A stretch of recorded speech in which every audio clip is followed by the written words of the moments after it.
I hope you all enjoy the evening tonight, but I don't want to take any more of your time. So it's my pleasure to introduce our host and moderator for First Fridays this season, driven by a mission to redefine where science, storytelling belongs, and a belief in the power of science to connect people and communities. I personally want to thank them for being a wonderful collaborator on these discussions and in this series. Their thoughtful and thorough prep to help ensure our talks are not only informative and relevant, but empathetic, lively, and thought-provoking. So please give a big hand to neuroscientist and science communicator, Dr. Yuande Pierce.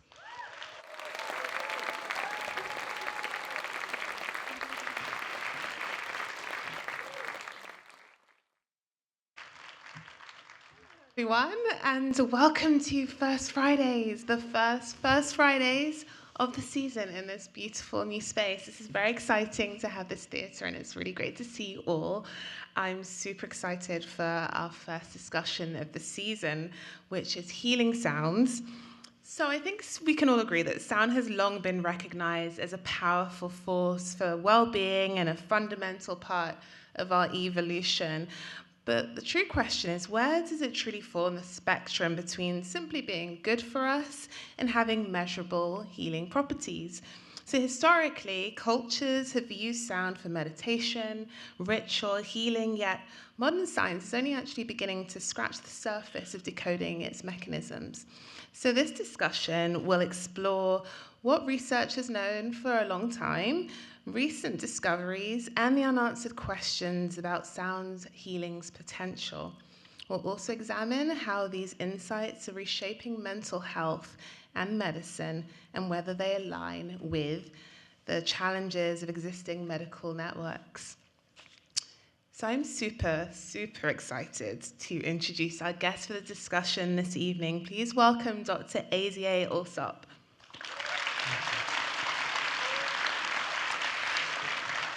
Okay, this is an incredible bio. Azier is an artist, neuroscientist, and psychiatrist whose researches social cognition, music mindfulness, and psychedelics.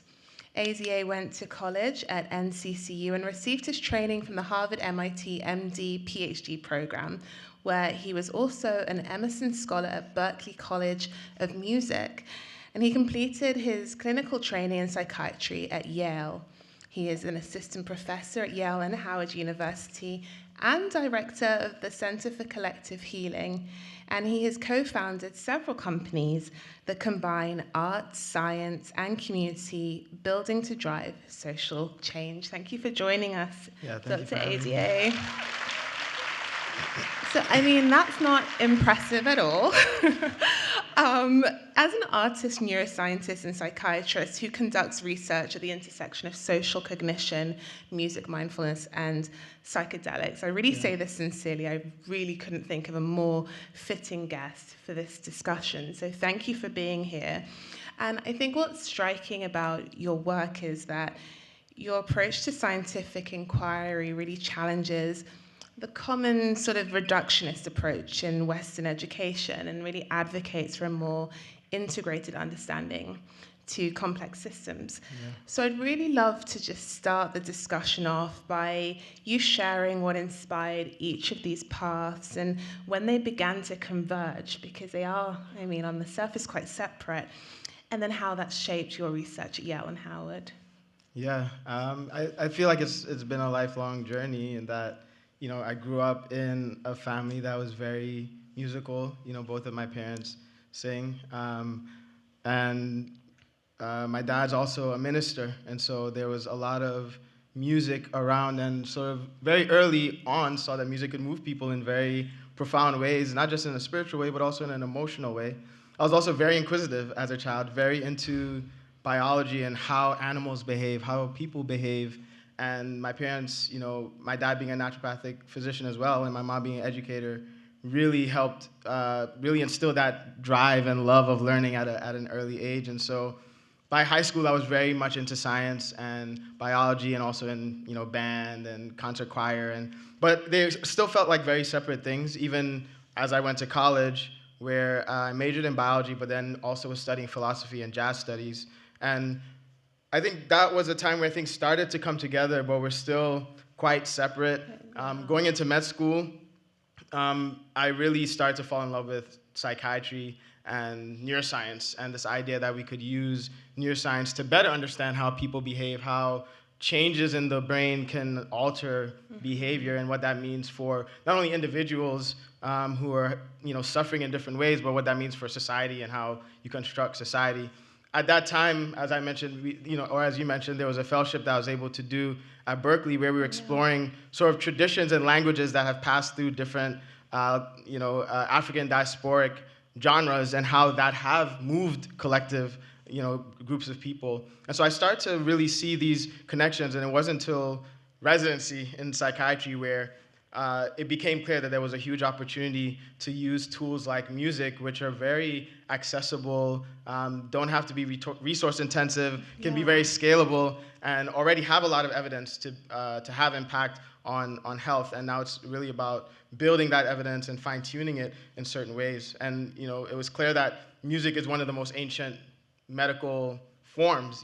When you look back at sort of human evolution, music is there from the beginning, where we're looking at what are ways that we can interact with each other to heal. And so, those things started to really become integrated both in my work as a scientist and as a psychiatrist, but even as an artist, thinking about how do you bring these elements of medicine into entertainment, and those things don't have to be separate.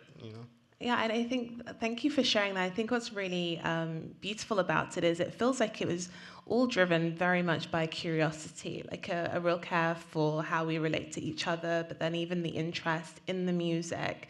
And then finding later that, okay, maybe there's some investigative pathway into understanding more and how it can impact.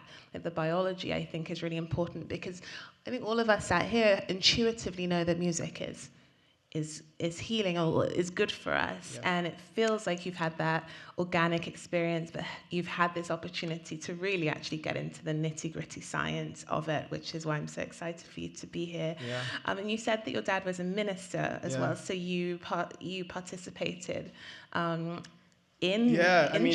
Playing in church was that was some of my earliest education in listening to music, but also understanding how sort of the unmanifest becomes manifest through music, and how different vibrations, certain combinations of vibrations, can really shift human physiology and human psychology. Those weren't the frames that I had at that time, obviously, but I think that those were the first practices really in starting to think about those ideas. And again, I think there's this element and connection between the spiritual and healing. And I think obviously in Western medicine, those things have been segregated out to some extent. But again, music is part of that bridge, that can facilitate that. That's fascinating. And I will talk about your social focus, because I think that in reading about your work, that is a striking thing. It is very much focused on the social, but there's a social and evolutionary role of music, and I think the two are paired. So I think just at the top of the discussion, unpacking that a little bit would be great. So I'd love to spend some time specifically thinking about the relationship between the social aspects of your work and music. It's been a central part of human culture, as we know, for thousands of years, and many societies incorporate it into rituals and ceremonies, like drumming, which you participate in, chanting, dancing. So there's absolutely something happening here. But why do you think music is so deeply tied to social connection and community? Yeah, I mean, there is a theory that really music is a part of what facilitated human evolution and our ability to form larger groups. So I think on one level, we could think about it from a very sort of physical and physiological perspective, in which if you are engaged in group drumming or group singing or these different ways in ritual in which we're interacting with each other, it really requires you to hold a mental model of the group while also engaging in whatever you're doing. And so there's a certain synchrony that really emerges from that, both at the behavioral level, but then also at the level of the physiology. And I think in cases where you have to have a collective action, whether to defend ourselves or to engage in some sort of creative act, that ability to synchronize really facilitates the group effort and the group dynamic, and that was important for early human evolution. Then music really has this communicative value, and in many of the early ways in which we communicated, we used sound in these different ways to communicate messages. And so again, it facilitated that ability for us to connect. And then I think there's this idea that certain frequencies and tones within even the human voice have a direct impact on the physiology of, let's say, a newborn infant. And so even from the very beginning, there's this element of sound and voice and melody that can help to regulate the physiology. And so I think we can think about it even from that perspective, and how do we co-regulate each other's physiology, and how that's important in our evolutionary process. Not only up to this point, but like moving forward, if we are to survive, there are ways that we are going to have to evolve in our ability to depolarize and coordinate with each other. Absolutely. I mean, I can't wait to dive into that, like the synchronization aspects, the things that physiologically are changing through music as we socially relate to each other. But maybe we could talk a little bit more as well about, you said something about the early communication, like the methods. So was music actually, we developed that ability to communicate before language itself? I remember reading that somewhere, and I thought that was fascinating. And again, these are sort of theories, but there are these ideas that there are ways that you can have certain tones that can carry meaning, and the way that you sort of string those tones together can form certain patterns or syllables. And I think really when you look at the language, even in something like jazz, you see that there are these motifs and phrases that show up a lot in the language. And so I think there's this idea that early humans were able to learn different patterns, rhythms, tones, and sequence them in certain ways to communicate messages with each other before we develop sort of vocal language and words in that way. I mean, that is really interesting as well when you think about how varied our experience of music is globally and culturally. So at the very foundation of it, there's this shared functionality, I guess, of music, but then it takes different forms and develops in different ways, and I think that influence is super interesting. And like later, I think we'll talk about kind of those differences, but really at the heart of it, I feel like what you've just shared really speaks to just this very basic foundation of music. Yeah, and we can see it in other species in the animal kingdom too, right? Like birds, rodents, non-human primates. Everywhere we look at social animals, they are communicating using different kinds of vocalizations at different frequencies in different patterns. And so I think in some ways, some of this at the very sort of basic structure level isn't necessarily uniquely human. I think because of some of the capacity and capabilities of our brain, we've been able to really expand on that basic motif that we see across biology. Yeah, and also across species. And across species, I guess, with and how we relate to animals and nature sounds and the impact that it has on us. I mean, we all have personal experiences that can attest to how music fosters this social connection and synchronization and this collective well-being. But a really big question, I think, is whether music-based traditions are just socially meaningful, which is not to be disregarded, but how interesting it would be if it does serve a deeper physiological and psychological healing function as well. So I'd love to dive into some of your research, Azia, which to me is fascinating because I feel like it's a really understudied field, and a lot of the work that you're doing is really pushing the field forward. So let's talk about music as, and you can unpack this a little bit, a transdiagnostic tool in psychiatry, because you work in psychiatry. Many of us are fortunate enough, I think, to have, be in good health, and maybe we're interested in using music for its enriching benefits. However, mental health conditions like anxiety and PTSD, there's actually real dysregulation, and even with neurodegenerative diseases like Alzheimer's, there are structural changes and structural damage in the brain. So to what extent do you feel that music can actually correct this dysfunction beyond just making us feel good?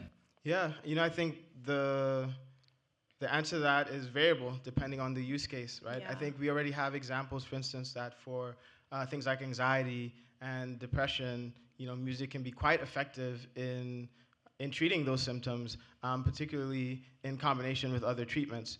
We know, for instance, with certain forms of Parkinsonism and dementia, music can have powerful effects on people's ability to walk or to communicate or to even recall memories. And so I think a lot of what we have done has kind of given us a baseline to know that these things can really be impactful in clinical scenarios. However, there's a lot to be done in terms of really fine-tuning and understanding more of the mechanisms, and that's some of the work that we've begun to do, is asking, can we really start to understand what specific features of music might drive certain effects on the body, on the brain, and on the psyche that we can then leverage to treat individuals, and then can we do that in group settings? Can we do it at scale? And I think some of the early answer seems to be like, yes, this is something that we can do. And you mentioned this word transdiagnostic, meaning like I think there's this ability of music to reach a range of symptoms across diagnoses, and to be particularly impactful for some symptoms like anxiety, which make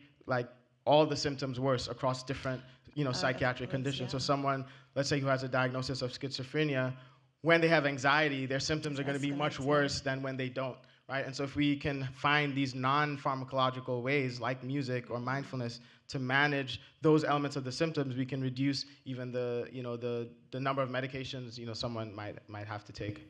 I love that it has multifunctionality. Like if you can fix something in anxiety, then it has like this wider application. But just beginning to study this seems like a huge undertaking. So there are a few studies I know that are in the process of publication, and they're truly fascinating. I'd love to talk first maybe about the social music study that you've been working on recently. Yeah, so I mean, I think we've all experienced, listening to music in our rooms or in an individual setting, but we've also experienced listening to music as a group or with a friend, sharing it with a loved one, or at a huge concert or a show. And those are very different experiences, even if you're listening to the same sound. And so we were interested in what shapes the way that the brain responds to music in a social setting versus a non-social settings, and are there certain features of music that might be really important for that? And one of the things that we had an idea about was chord progressions. In Western music, chord progressions really outline a structure for the song, and we think even from a sort of jazz lineage, the chords or the changes of the song really set the frame. And so even if you deviate from the melody and you start to improvise, you still are sticking to a certain arrangement of tonal frequencies over time. And so we thought this might be an important part of how music is able to synchronize individuals. And so we took a chord progression that's very common, has like a high statistical probability in Western popular music, with the idea that one of the reasons it might have that high probability is because it actually does something to facilitate social information processing. And so we designed an experiment where this was in collaboration with Joy Hirsch at the Brain Function Lab at Yale. And so we designed an experiment where two individuals are interacting with each other across a glass, but they're not speaking, but they can see each other. Okay. And that glass can be transparent so that they can see each other, or it can be opaque so that they can't see each other. And then we play music stimuli that has a very specific chord progression across all 12 keys with different melodies. So the only thing that stays the same is that chord progression. And just to clarify, this is music they wouldn't have encountered. This is like music we designed in the lab with very specific, structure, and so it sounds like music you might hear constructed, but it also has a little bit more rigidity than something that might be more native, because we want to be very precise about where all of the frequencies are in time. And so we then have a control condition where we scramble all those tonal frequencies so that there's no longer any chord structure, but all the same frequencies are there. And we basically were able to show that, one, it makes a difference. So chord progressions can drive synchrony and change the way that the brain is responding to social information. And when someone is interacting with someone, we're able to activate certain networks in the brain with that chord progression that we can't when they're not interacting. So we're actually measuring the brain function while you're doing this. Right, I actually skipped a very important part. So, we're actually just recording. So you know, everyone. So we're using a technology called functional near-infrared spectroscopy, which uses different wavelengths of light to read out where blood is flowing through the brain, and that's a proxy for neural activity. So it's similar to functional MRI. And so we're using that technology, but we're able to record from both people at the same time. And so we can look at things like synchrony, which we see is enhanced when we use this chord progression versus the control kind of scrambled up version. And when you're when you can see each When other. you can see the person, right? So when you can when see not the when person, you can't see them. and Yeah. in the groups where they couldn't see each other, were they aware that there was someone on the other side? Yes, they're still aware. So it's just this is a this is visual a very thing. time Okay. this is a very time locked thing. So on one trial you can see me, on the other trial Oh, you I can't see me, and see. it's kind of shuffled around. And as you mentioned, the visual cortex, that's one of the regions that we showed had more synchrony, more coherence with another part of the brain called the somatosensory association cortex. This was really interesting because people basically say when they're listening to this specific chord progression that they feel more connected. When they listen to the control session, they don't feel as connected, and obviously when they don't see the person, they don't feel as connected either. And what we showed is that we're actually seeing increased synchrony between this area of the brain that's important for sensing or feeling in the condition where people feel the most connected. So we now have this idea that maybe the somatosensory association cortex, when it's in synchrony with the visual cortex during live social interaction, is part of how we actually feel connected. We kind of use that language in a loose way, but it might actually be related to this part of the brain that's actually important for sensing and feeling things. That's so fascinating. Something keeps popping into my head. It might not be related, but it reminds me of when you're in the car with someone and you're listening to music for the first, like music that you think you like, and then someone else is in the car and it sounds completely different. Like I feel like that difference of like that social element is really powerful. It's so annoying. As an artist, I'll It's not a great song. I'll write something and I'm just like, this is great. And then I'm like, all right, I'm going to show this to my manager. I'm going to show this to someone. And then as soon as I'm playing it in front of them, I'm just like, Oh no, turn it off. all right, back to the drawing board. Yeah.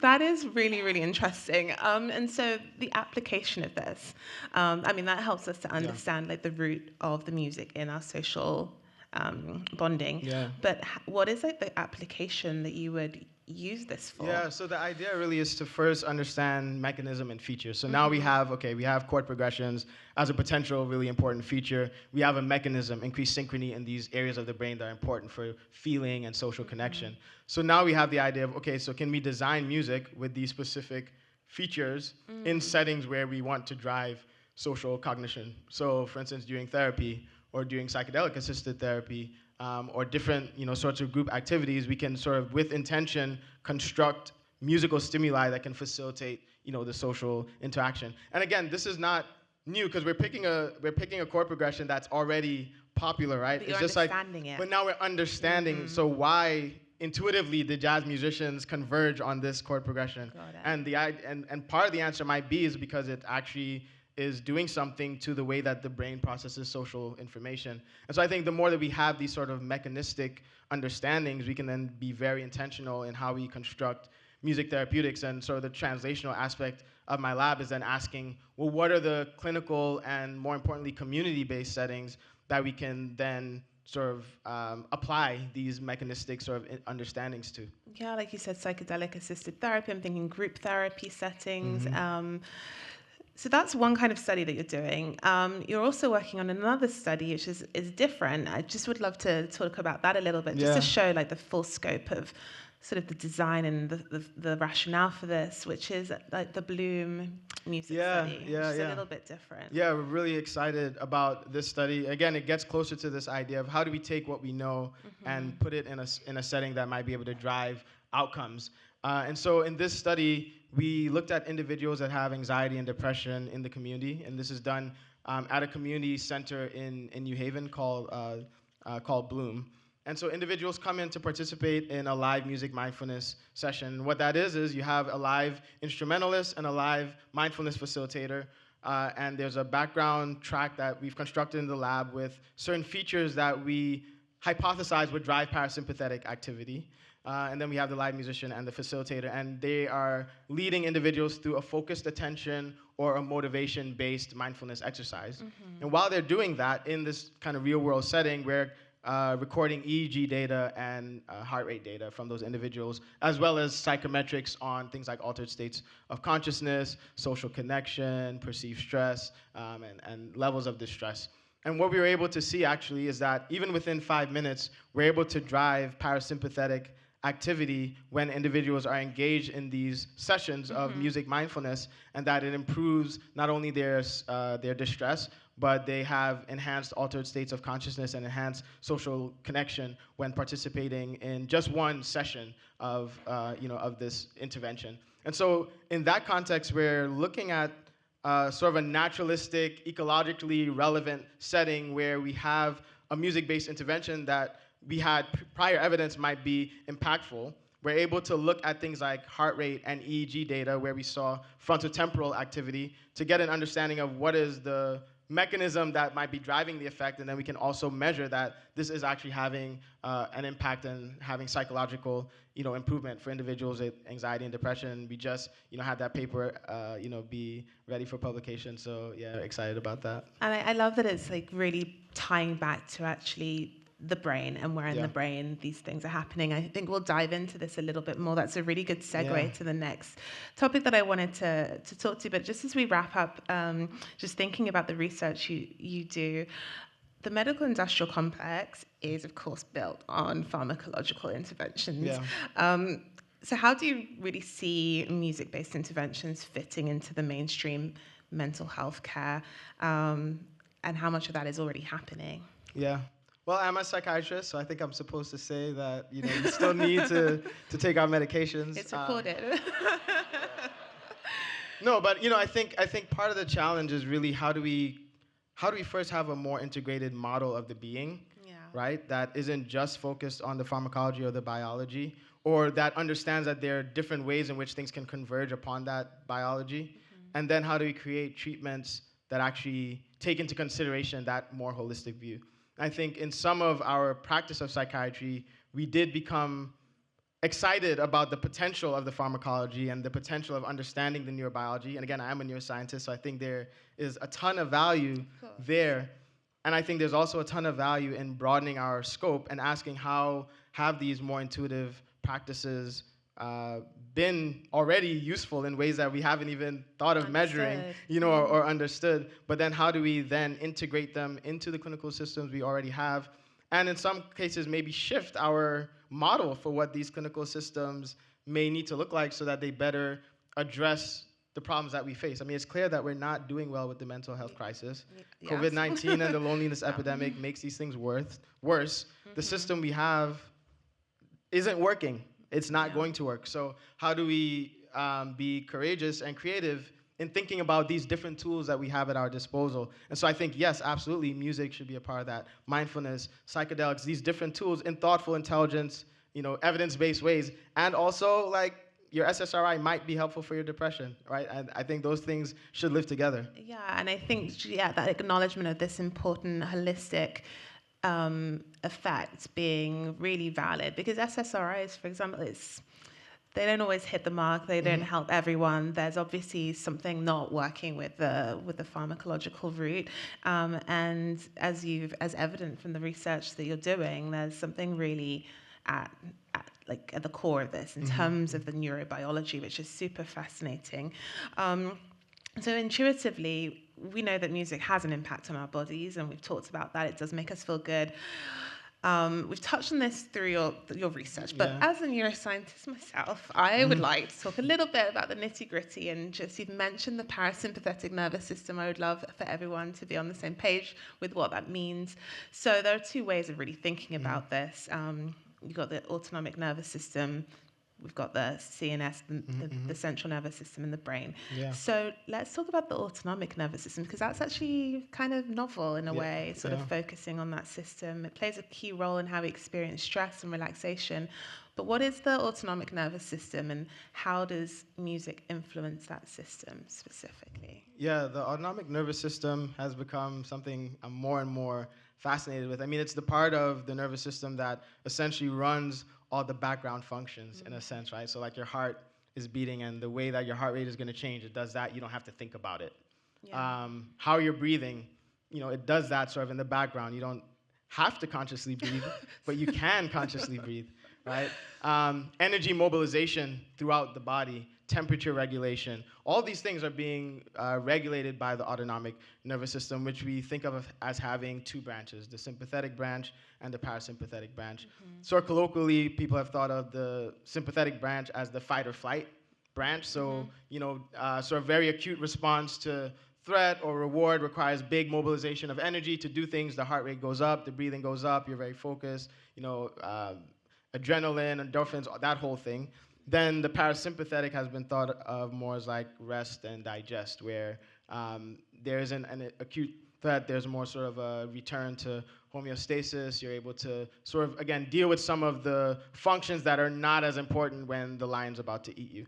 And so the balance between that is actually really critical for our health in ways that I think have been underappreciated and more, particularly in psychiatry, becoming seen. So again, when we think about like what are transdiagnostic markers, across anxiety, depression, schizophrenia, Alzheimer's, Parkinson, we see dysregulation of the autonomic nervous system.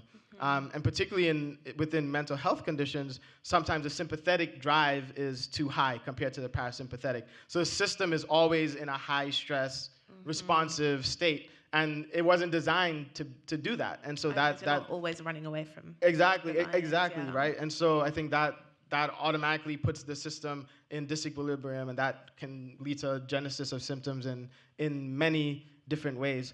And so thinking about tools and ways that we can potentially regulate autonomic nervous system activity, is not something that is new. Like, people have thought about it through models like the neurovisceral integration model or polyvagal theory. And this idea of autonomic homeostasis, has come up in a lot of different conditions. I think now we're just starting to be able to tie how something like music might have an effect on a general system that might have then beneficial, health impact across a number of different symptoms, but particularly for the things that I care about, symptoms within, psychiatry.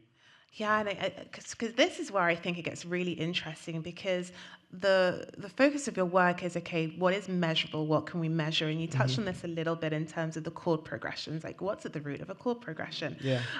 Music has measurable components: melody, harmony, rhythm, tempo, that affect the autonomic nervous system. So I'm really curious as to whether we have enough scientific understanding to actually leverage these elements for specific physiological and psychological outcomes. So, for example, with tempo measured in beats per minute. Okay, so there's an idea that there's an optimal BPM for calming the nervous system. How much truth is there in that, and how far does it go? Yeah, I think there's definitely truth to that. We have the evidence that music stimuli, and in a few different kinds of experiments, we have evidence that music stimuli at different beats per minute can change the balance between the sympathetic and parasympathetic nervous system activity. And generally speaking, that slower beats per minute, let's say like 60, for instance, and below, can shift the balance towards more parasympathetic activity, whereas higher BPMs, let's say like maybe over 140 beats per minute, might drive more sympathetic or motivational like processes. It's kind of like why, if you're gonna go work out, you probably wouldn't listen to a ballad. Like, you probably want to listen to, I don't know, like some really hype, music. Whereas if you're about to go to sleep, like, you wouldn't play super like, well, some people might, but most people, lullabies tend to be slower, and then there are things like timbre, the kinds of tones that are used that can facilitate more parasympathetic versus sympathetic sounds. Even when we look at the sounds in nature, for instance, natural sounds like birds can shift, nervous system activity towards more parasympathetic drive. There's still a lot we're learning in terms of how the specific frequencies, or, I think it's really complex. It's not just the frequencies themselves, although those seem to be important, but also the relationship to those frequencies over time, right? And how those things are constructed. All of those things are playing a role. And I think things like tempo, we have really good evidence for now.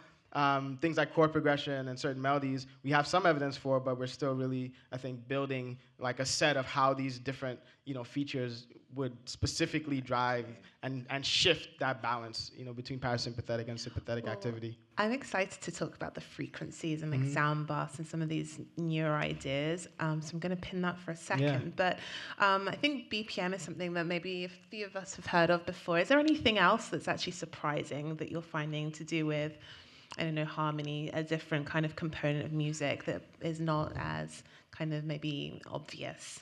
Yeah, I mean, one of the things that we're finding in our lab is rhythmic complexity. So you could have the same rhythmic complexity at different tempos. And it seems like simpler rhythmic complexity is more associated with parasympathetic activity than more, complex rhythmic structures. that is interesting. And I mean, just in general, if we're thinking about the autonomic nervous system, there are many different kinds of modalities that could impact the autonomic nervous system: deep breathing, meditation, mindfulness, yoga, massage, all practices that I know that you actively participate in. So do you see music as the most effective way to impact the autonomic nervous system, or is a more holistic understanding of music's effect in combination with other things like the only way to go? I wouldn't say it's the most effective. I think it is very effective.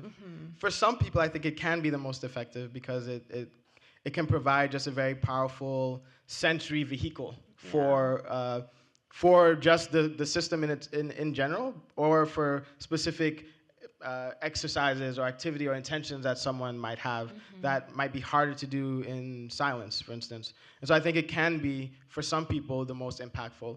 But I do like a more personalized approach in terms of looking at the individual, what their strengths are, what the opportunities are, and then constructing a music-based intervention that uses music to facilitate whatever might be most impactful. And again, some of that might be pharmacology, like in the case of psychedelic-assisted psychotherapy. But I think it's really taking the evidence of what features of music we know might drive something, and then sort of marrying that to someone's musical preferences, and then figuring out the best plan for them. Yeah, I really like how it's like a whole person approach and like an individual, more bespoke kind of basis. So while music affects the autonomic nervous system, the central nervous system, the brain, I mean, it really is what explains perception, emotion, memory formation, these really big kind of things that are linked to like affective states, mood disorders. Yeah. So just to talk a little bit about that, you've done some studies that have looked at specific brain regions. What is the current understanding of how, you talked about frequencies just now, how, for example, frequencies can shift our brain states through like binaural beats or sound baths, which promote relaxation? Yeah, so I think first I would say that I even think about the central nervous system in relation to the autonomic nervous system because they're talking to each other, and their activity can influence how either one responds. And so when we do then focus on the central nervous system, there's been lots of data to show that parts of the brain that are really important for emotional processing, like the amygdala, the prefrontal cortex, the hippocampus, the hypothalamus, can all be activated in special ways with different kinds of music. And people have done a lot of different, paradigms, experimental paradigms to show this. There seems to be this ability of learning and someone's conditioning to modulate the way that the brain responds to certain frequencies. So for instance, if someone has been conditioned to expect a certain note to follow a certain note, like da da da da da da da, right? That sounds exactly. And so there's parts of the brain that specifically tag, that didn't fit the model of what was supposed to be there, right? And so very specific frequencies, or the anticipation of a certain frequency that then is not there, can shift how the brain is responding and flag things. And then there seems to be, again, we're still in the early part of understanding it, but there seems to be certain frequencies that might have unique impacts on the brain. There's some evidence, for instance, that music tuned at 432 hertz as opposed to 440 hertz might be able to drive physiology in specific ways in terms of, like, for instance, heart rate variability. Now, there's some studies that show this effect. There's some studies that don't show this effect. And so, I think the field is still in discovery about how some of those things will actually work. There's also this trend to see that 40 hertz seems to be a very specific frequency in which we can drive neural activity in the brain of even rodents at 40 hertz. And this seems to be really impactful for symptoms, for instance, in dementia. And this has been shown in rodent models as well as in humans. And so there seems to be something about that frequency that can drive neural activity at that same very specific frequency, which we call entrainment, and that this might actually have therapeutic value for something like Alzheimer's.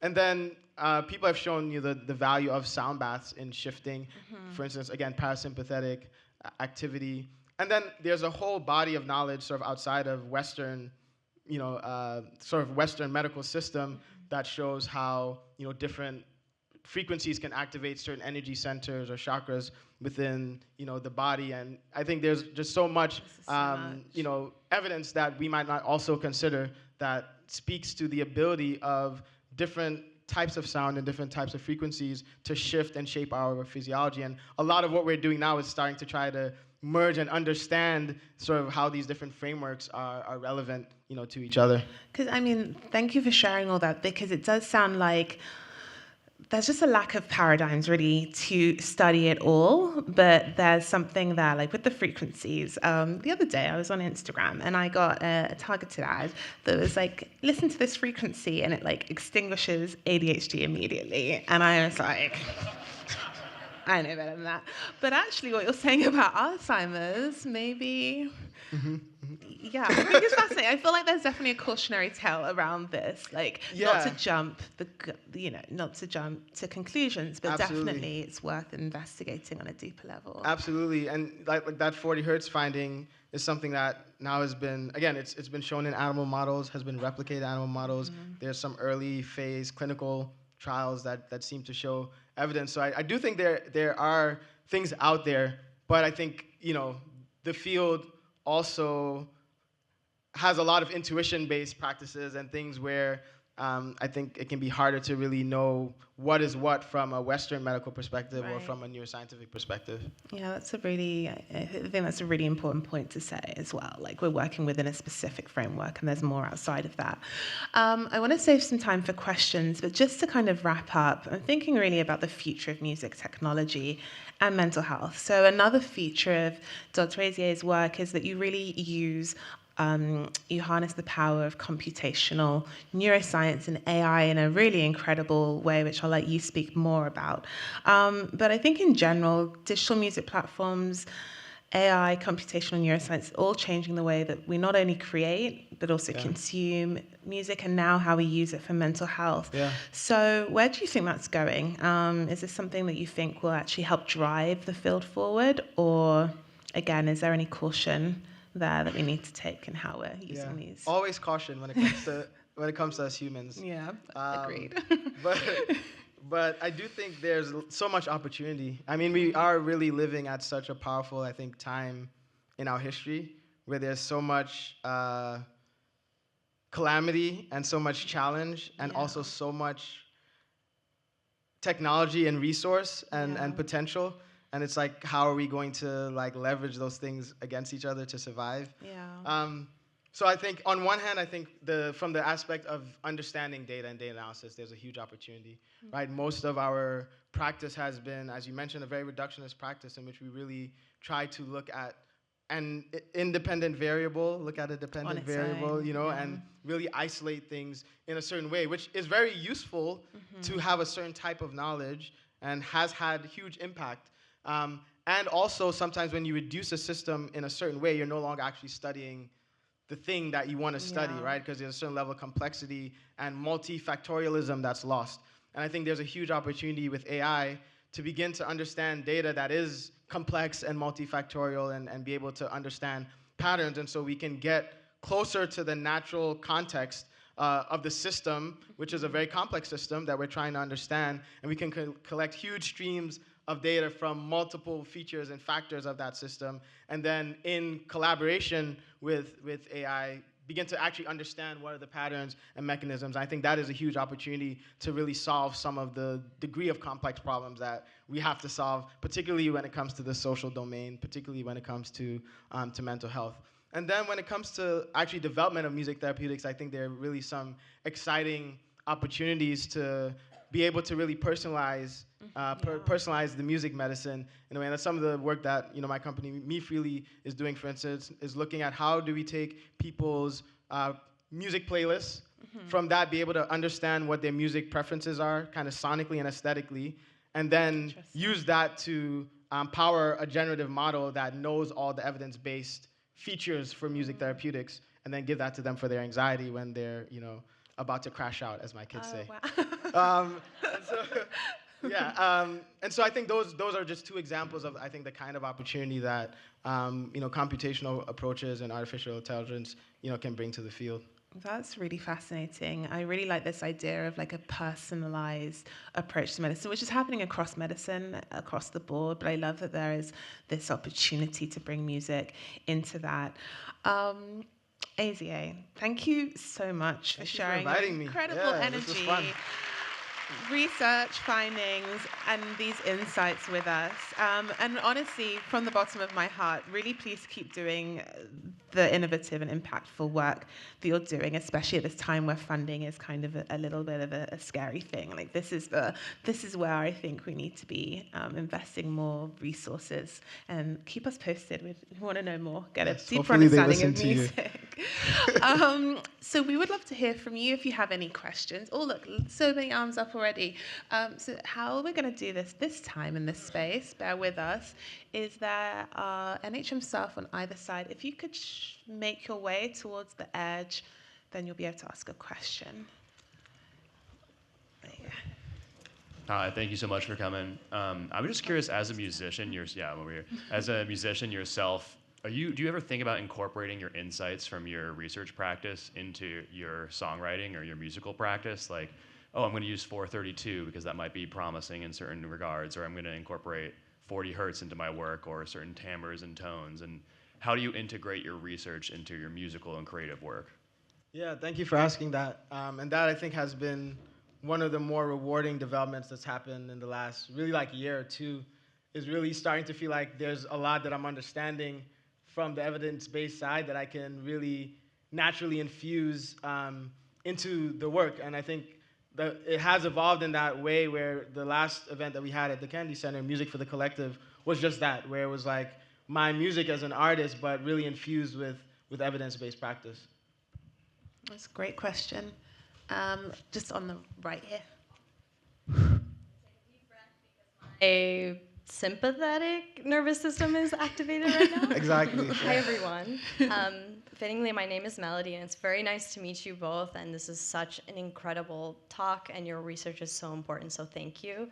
My question is about kind of the cultural dependencies of your research. And it's funny that your final question was kind of about the personalized aspects of music. But just anecdotally, I come from like a Sufi kind of background, and so music is very important for inspiring mystical and esoteric experiences collectively. And so I'm curious, just based on your research or your expertise in this area, what's the impact of someone's cultural or even ethnic historic background in influencing the types of chordal progressions that might be most impactful for them, if any? I'm just really curious to hear your thoughts on that. That's Yeah, a thank good you for that question. So there certainly is an impact on sort of cultural upbringing and social conditioning around music preferences and the ways in which different music might drive someone's psyche or emotional or physiology. There does seem to be some elements that seem very biological. For instance, like I said, in like an animal model, you can have certain effects.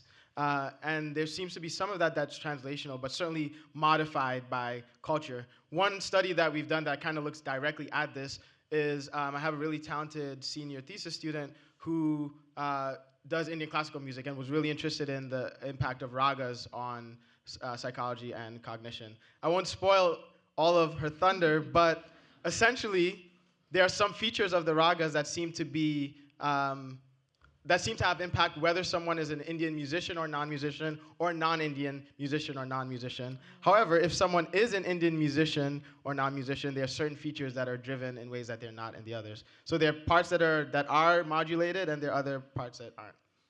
Yeah. Oh, that's really interesting. On the left, just at the top. Yeah, I agree. Your research is frickin' fascinating, and you're an awesome science communicator, I have to say. I appreciate that. Really well. Yeah, a big round of applause. A little closer to me. Thank you so much. Very true. Oh, okay, cool. So I have so many questions, but I'll obviously pick one. Totally asking for a friend. Given what you said about tempos below 60. Or what Dr. Pierce brought up about, the 40 hertz thing that you brought up, actually, like, if I were someone who was dealing with an exceptional amount of stress and had a hard time turning it off, would you advise that I literally play music below 60 BPM all the time, nonstop? I'm thinking about the fact that obviously with pharmacological interventions, we deal with becoming desensitized to certain interventions, but then I think about the fact that I literally never get sick of listening to music. Yeah, no, that's a great Good point and a point. great question. So if I was working with your friend in a clinical context, um, I would certainly advise them to integrate music into their lifestyle. I wouldn't just say music at 60 BPMs, but there's um, certain resources musically that I would give them, and there are different playlists, for instance, on YouTube, and I would have them, experiment with those and see how they might help. Again, I think there are certain features that are there, but I think integrating music into that person's lifestyle in different ways would really be impactful. And when I work with people, that is a big part of the work that we do is ask how we can integrate music or other creative practice into their into their life in ways that are therapeutic. On the right over here. I think all of us would agree there's no place we would rather be on a Friday. This was so lovely. Thank you so much for coming. Appreciate it. Yeah, so many wonderful things to absorb. I did have one specific question. I think traditionally, when I think about the society, I look at things that have a high capacity for healing, and I normally see there is a high monetary value associated with that. So pharmacology or therapy or psychiatry, or if someone's performing brain surgery, those are high paying fields most of the time. If we're sitting here saying, music has a high capacity for healing, how does that affect how we value music, where we have streaming services paying such low rates to artists, and even touring is hard, and publishing companies aren't paying maybe what they should? Like, how do you feel that affects creators, how creators could be paid, how we as a society just will value music monetarily? Yeah, I think that's a great question, and I think that's part of what motivates a lot of this work is like, can we really understand the value of music as a medicine? And again, I don't think that has to be in juxtaposition to entertainment. I think those things can coexist. But if we can really understand this and infuse the culture even in some ways with this, how is that impactful? And like, I would love to see insurance, for instance, be able to help with reimbursements for certain types of musicians to host certain shows. And I think there's definitely a room to evolve into that kind of system in which musicians are able to be paid through these different contexts. For instance, in this study that we talked about in the Bloom Music Mindfulness Study, the way that we designed the protocol, we collaborated with the New Haven Symphony Orchestra. And so the musician in that study isn't someone who's been specifically trained as a music therapist or in a therapeutic modality. It's just someone who has a lot of training as a professional musician, and we're able to just leverage them within that clinical context and compensate them, within that clinical context. And so I think models like that are sort of, where we should be moving towards. Yeah, thank you for making that point. Yeah, absolutely. And we have another question just on the left. Okay. Thank you guys both so much. It was a very eloquent conversation between both of you, very digestible, and really appreciate you making it understandable for us brilliant people, as brilliant as you are. I'm not saying you guys aren't brilliant. That's not what I meant. That's not what I meant. Just like you're just exceptional. But my question, I work at a music school for children, and most of the children are under the elementary and below. We start around 4, and we're getting more and more neurodivergent children, lots of them. And they're benefiting from playing music, but I feel like, is there kind of like, the parents are struggling with more soothing things, more things to help them? Is there kind of a do-it-yourself kind of musical kind of thing that could maybe help them, that you might suggest that, because what you're talking about is research down the road kind of thing, and I don't know, maybe you would have a suggestion? I think it really, I hate when doctors do this. It really depends on the context, you know? But I think there are certain things, depending on the child, something like drumming is very accessible and can engage the attention. They can make noise. They can, now some people might be very sensitive to noise, so then, that wouldn't be as appropriate. But that's one practice that both the parent and the child can engage in a way that is relationship building, and that engages really multiple parts of the brain that can and has been shown to be helpful. Different music mindfulness practices, so using music that they like as a vehicle to teach them how to breathe, so breathing in time with the music, or even singing is, people have already shown that singing activates the parasympathetic activity, and part of the way that it does that is because you start to control your breathing in a certain way in order to sing. So that's another sort of DIY thing that, for people to think about. There are specific things, but I think even starting with someone's musical preferences, we know can release endorphins and activate reward centers in the brain. So I think that's an easy way to start, particularly with children. Yeah. Do we have time for any more questions? This is the last question? Last one. Okay. Hey, what's up? Thanks for doing the talk. I was just curious with the study you were doing, what was the actual chord progression? Oh. I didn't ask that. Yeah. So the chord progression we used was a 2-5-1-6 chord progression with pentatonic scale for the melody. A lot of fans of the 2-5-1. Okay. This has been absolutely wonderful. Thank you so much for all of your thoughtful questions. Thank you again, AZA.